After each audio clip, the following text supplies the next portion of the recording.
Assalamu alaikum guys. Today I am going to discuss the very important topic, and that is about denotation and connotation in semantics.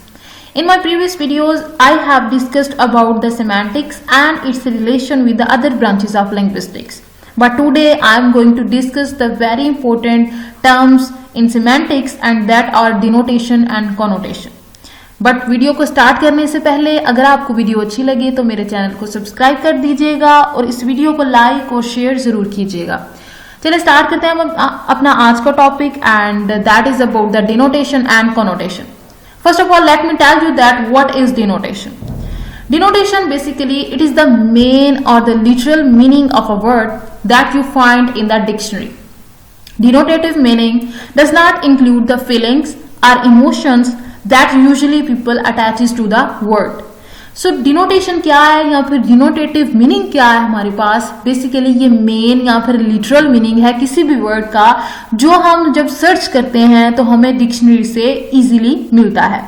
Like ये वो वाला हमारे पास denotative meaning होगा कि जब हम जो है वो सर्च करेंगे तो वो एक डायरेक्ट एक लिटरल या मेन या सिंपल मीनिंग जो हमें वर्ड का मिलेगा उसको हम क्या कहेंगे कि ये हमारे पास डिनोटेटिव मीनिंग है।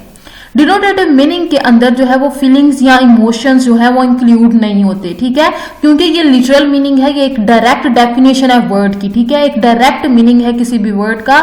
सो इसलिए इसके अंदर जो है वो फीलिंग्स या इमोशंस इन्वॉल्व नहीं होगी। इसको हम क्या कहते हैं? Denotative meaning. इसको एग्जाम्पल्स हम अच्छे से समझेंगे।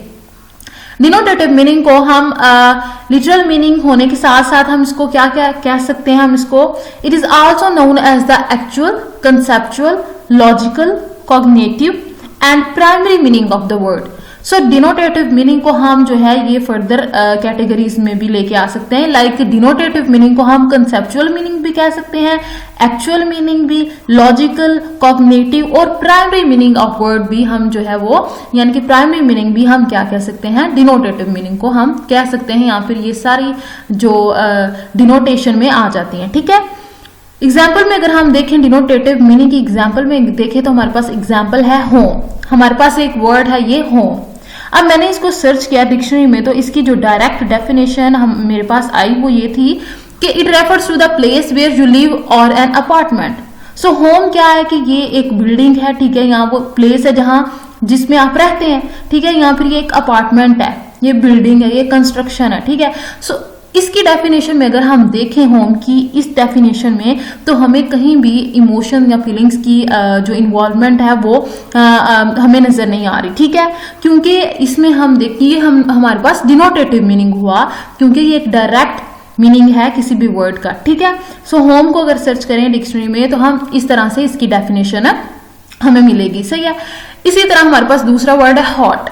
एक इसकी एग्जांपल अगर हम देखें तो हॉट किसको डिफाइन कर रहा है? Something having a high degree of heat और a high temperature. So hot simply हम इसकी डायरेक्ट डेफिनेशन देखें, डायरेक्ट मीनिंग देखें तो हमें इसको ये बताएगा कि हाई डिग्री ऑफ हीट या फिर हाई टेम्परेचर को हम जो है वो इस तरह से डिफाइन कर सकते हैं हॉट के लिए, ठीक है। सो ये हमारे पास हो गया डिनोटेटिव मीनिंग जिसके साथ कोई भी फीलिंग्स, इमोशंस वगैरह अटैच नहीं है, एसोसिएटिव मीनिंग नहीं है, ठीक है, ये हमारे पास डायरेक्ट मीनिंग होगा किसी भी वर्ड का। सो ये हमारे पास क्या हो जाएगी? डिनोटेशन। आई होप कि आपको डिनोटेशन की समझ आ गई होगी कि डिनोटेशन होती क्या है, ठीक है। नेक्स्ट हमारे पास जो टर्म है वो है कॉनोटेशन। डिनोटेशन जो है वो कॉनोटेशन से बिल्कुल डिफरेंट है। कॉनोटेशन क्या है कि it is not literal meaning of the word, it includes the feelings और emotional suggestions of a word. So connotation क्या है? कनोटेशन के अंदर जो है हमारे पास इमोशंस और फीलिंग्स की इन्वॉल्वमेंट होती है, ठीक है। हम ये कह सकते हैं कि इसके अंदर सब्जेक्टिव अप्रोच होती है, ठीक है, यानी कि पर्सनल, और वो जो डिनोटेटिव होती है उसके अंदर ऑब्जेक्टिव अप्रोच होती है, सही है। सो कनोटेशन के अंदर जो है वो हमारी फीलिंग्स, इमोशंस इन्वॉल्व होते हैं, ठीक है, हम इससे जो है वो मीनिंग को एसोसिएट करते हैं। लाइक हमारे पास जो है इसको हम कहते हैं it is also known as associative meaning.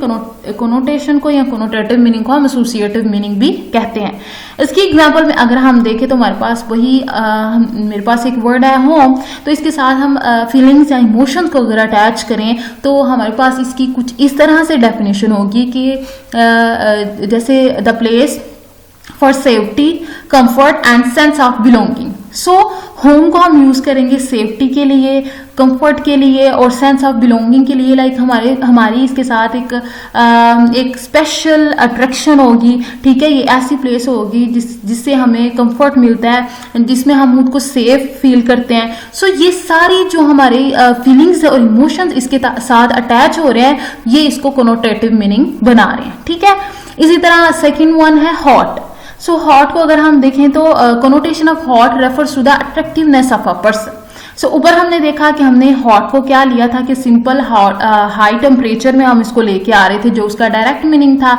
लेकिन अगर हम इसको एसोसिएटिव मीनिंग में लें, फीलिंग्स या इमोशनल अटैचमेंट करें, तो हम हॉट की इस तरह से कोनोटेशन निकलती है कि अट्रैक्टिवनेस ऑफ द पर्सन, ठीक है। सो ये हमारे पास जो है वो कोनोटेटिव मीनिंग या फिर कोनोटेशन आ गई। आई होप कि आज का जो लेक्चर था डिनोटेशन और कोनोटेशन पे, वो आप लोगों को अच्छे से समझ में आ गया होगा। सो अब तक के लिए इतना ही। अगर आपको वीडियो अच्छी लगे तो मेरे चैनल को सब्सक्राइब कर दीजिएगा और इस वीडियो को लाइक और शेयर जरूर कीजिएगा। सो अब तक के लिए इतना ही, मिलते हैं नेक्स्ट वीडियो के अंदर। तब तक के लिए अल्लाह हाफिज।